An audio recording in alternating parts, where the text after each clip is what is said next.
Now we're going to turn our attention to several modifications of source code we can use to get more parallelism. The first of them is DOACROSS parallelism. Take a look at this loop right here. We see that I runs from 1 to n, and then at each point we're setting a sub I equal to the a value before it, the a element before it, plus b sub I times c sub I. Well, if we want to parallelize this loop, we can't do a thing about it because there's this true dependence between the ith iteration and the I plus first iteration. The ith iteration computes a value, namely a sub I, that's used as input to the I plus first. But the rest of the calculation, b sub I times c sub I, has no loop carried dependence. So we could potentially calculate all the b sub I times c sub I in parallel and then just add them in at the appropriate points to elements of A. So this suggests breaking the loop into two, as you see here. You get in a loop, which you can do in parallel, calculating b sub I times c sub I for all values of I.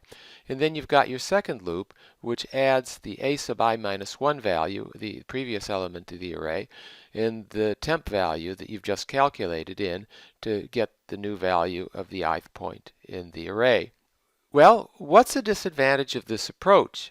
It looks like it might use a lot of space because we have a new array called temp sub I.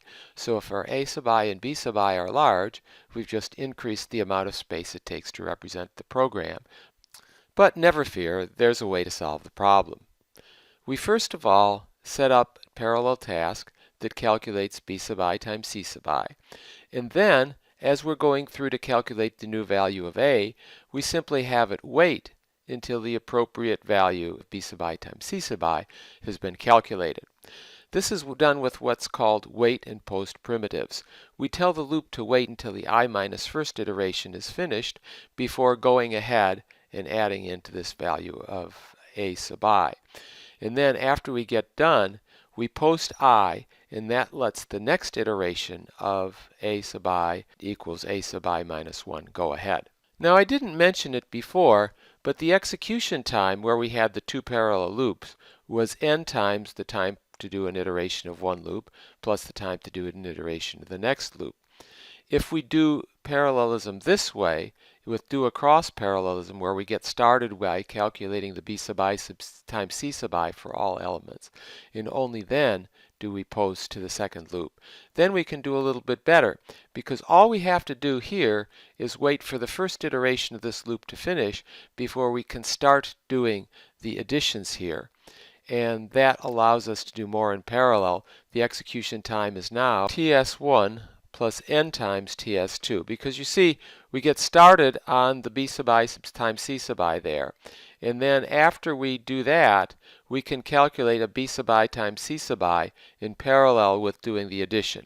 So we only need to wait for the first loop to finish its first iteration, and then the second loop can go ahead, and when the first loop gets done with that, with the appropriate iteration, it can go ahead. So what we've done here is to add synchronization. Now from a time standpoint, adding synchronization is bad because the synchronization operations take some time to execute. So if we're not gaining enough by parallelizing the loop, let's say the loop body is small, then it's not going to be worth it to solve the problem in this way, and we'd be better off dealing with our storage overhead. But if we have a long loop body, in both cases, if S1 and S2 both take a long time to execute, then this kind of parallelism can be very beneficial.